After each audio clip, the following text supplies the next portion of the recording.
Hey there folks, welcome to the channel. I'm glad you can make it because in today's episode, which actually came a little sooner than expected, we're going to go jump into our dry curing cabinet and grab a piece of meat that is officially finished drying. It took about 3 weeks and we are going to see how it tastes. Now, a couple of weeks ago we uploaded a video and we talked about whether it was possible to overcure a piece of meat, as in the case of whole mussels, where you season the meat, pop it in your fridge, and then, after a designated amount of time, 2 weeks, 3 weeks, you pull the meat and then you begin the process of drying. Well, in our case, there were several projects that we completely forgot about, and they were in our fridge curing for anywhere between 2 years to 2.5 years. We put them in our dry curing cabinet, and as they come out, we're going to be tasting them. That's what we're going to be doing today. We've got a very thin piece of beef fillet to see how it tastes. All right, now before we begin, I just want to very quickly answer a few questions that we got in the first video. I guess I forgot to cover some of the finer points. The first question was, how did we cure the meat? Did we dry brine, wet brine? Did we do a salt box? Was it equilibrium? Things like that. The answer to that question is we did the equilibrium dry brine cure. Now, in a later video, I'll talk about each one of those curing methods and the pros and cons of each one and which one I particularly prefer. But in this case, we did the dry brine equilibrium cure. Now, what that means is that we added a very specific amount of salt and spices to the meat. And so no matter how long it stayed in the refrigerator, it was never going to be over seasoned. It was only ever going to absorb the amount that we put in. Which leads me to question number 2. Why was it so salty if indeed we did a equilibrium cure?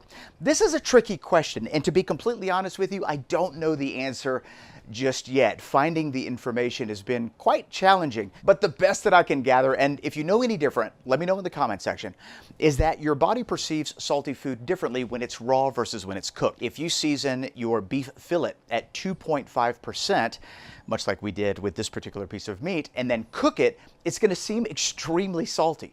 But if you take that same beef fillet and you dry it, like in the case of charcuterie, and you eat it, that's basically you're eating a raw salted piece of meat, it's going to come off a lot more pleasant. So there you go. Those are the 2 main questions that we got on video number 1. If you have any other questions, please leave them in the comment section below. Let's go jump into that curing chamber, take a look at it, and then give it a taste and see whether or not it's possible to overcure a piece of meat. The dry curing cabinet that we're using is called the Reserve 50. It's a relatively newer, smaller dry curing cabinet. It's got a fairly attractive price point. Let me show you my thermohygrometer. It reads 58 and 78. I'm set at 55 and 80. Now it's obviously going to rise now that my door is open. But the truth is that usually I'm dead on. I'm usually at 55 and 80 or 56 and 79. And so I'm within a couple of degrees of what I have it set to almost all the time. This is what we have in our chamber right now. We have a culatello. Notice the mold's not growing on the fat of the culatello. The fat is the last place for the mold to grow. It will eventually grow, but you don't need to worry about it. We have there the Bresaola style, our Gentile, and this little piece right here. This is the beef fillet we put in about 3 weeks ago. It is already done. Very thin cut of meat, and that's really the determining factor of how long it takes something to finish dry curing is the thickness. This particular meat is really less than a ½ inch thick. Took about 3 weeks to get target weight loss of 35%. And we have a beautiful mold coverage on this piece of meat. This is mold 800, a relatively new mold that I'm trying out. Let me give it a quick smell. Wow, that is kind of nice. This tends to lean a little more towards that camembert feel. I'm getting those floral notes, a little bit sweeter. It does also have Penicillium nalgiavense, so it does have a little bit of that earthiness and that funkiness, but definitely a difference between mold 800 and mold 600. We have a collagen casing that was put on here, so we're just going to go ahead and remove that.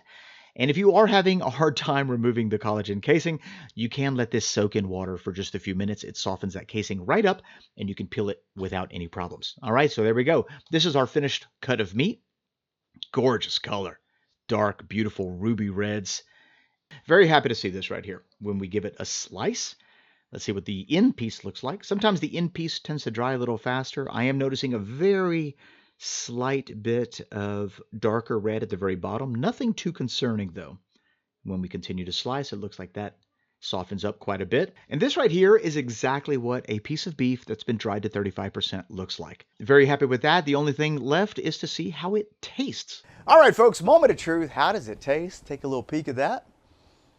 Beautiful color. Love the way it dried, I gotta be completely honest. Huh. That is pungent.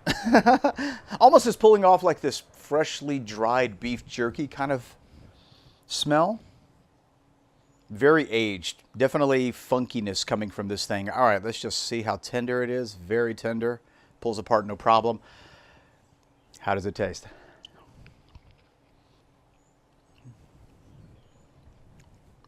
Huh. I want to spit this out right now, I'm telling you. I'm not going to do it. I'm going to eat it. I'm going to muscle through it. That is not good. Wow. I'm trying to best describe the flavor in my mouth right now and determine what the cause of it is. I don't think it's the spice profile. Often we'll mix and match spices, and sometimes they work, sometimes they don't work.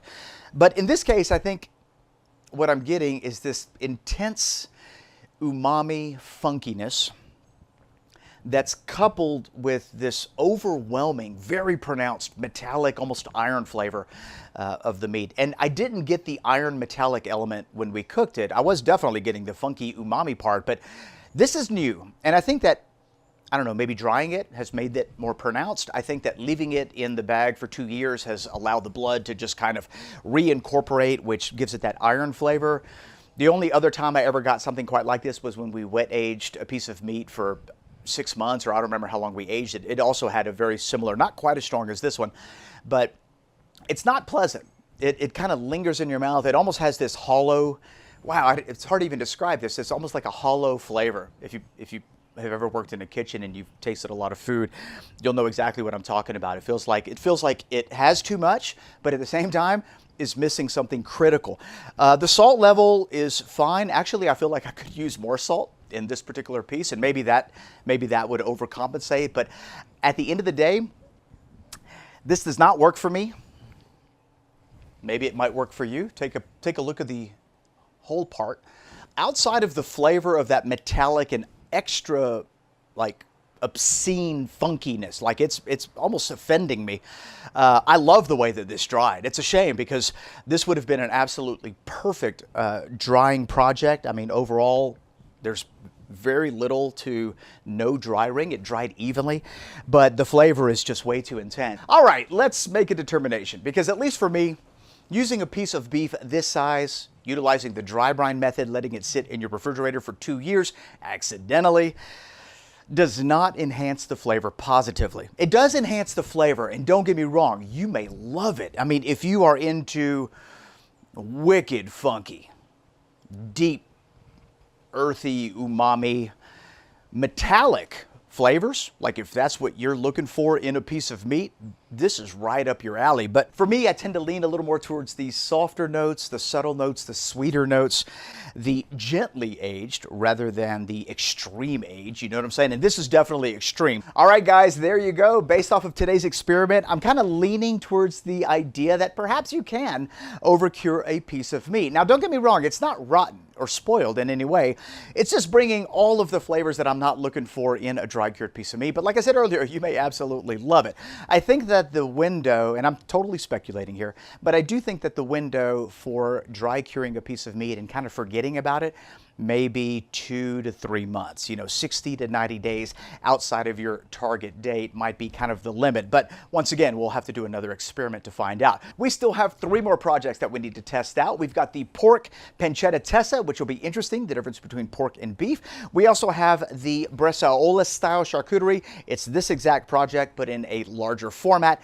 And then, of course, don't forget we've got a culatello in there. We won't even be touching that baby for at least a year. That one's going to be wild. So if you're not already subscribed, hit that subscribe button so you can get the updates on those projects and see all of the other wild and crazy charcuterie experiments that we are up to. Thanks a lot for watching. If you have any questions about dry curing meat, if you have any questions about this video, leave them in the comment section below. And if you got anything out of this video, be sure to give it a great big thumbs up. Thanks a lot for being here. We'll see you in the next one. I'm not eating another piece. I'm sorry. Nope. Ain't happening.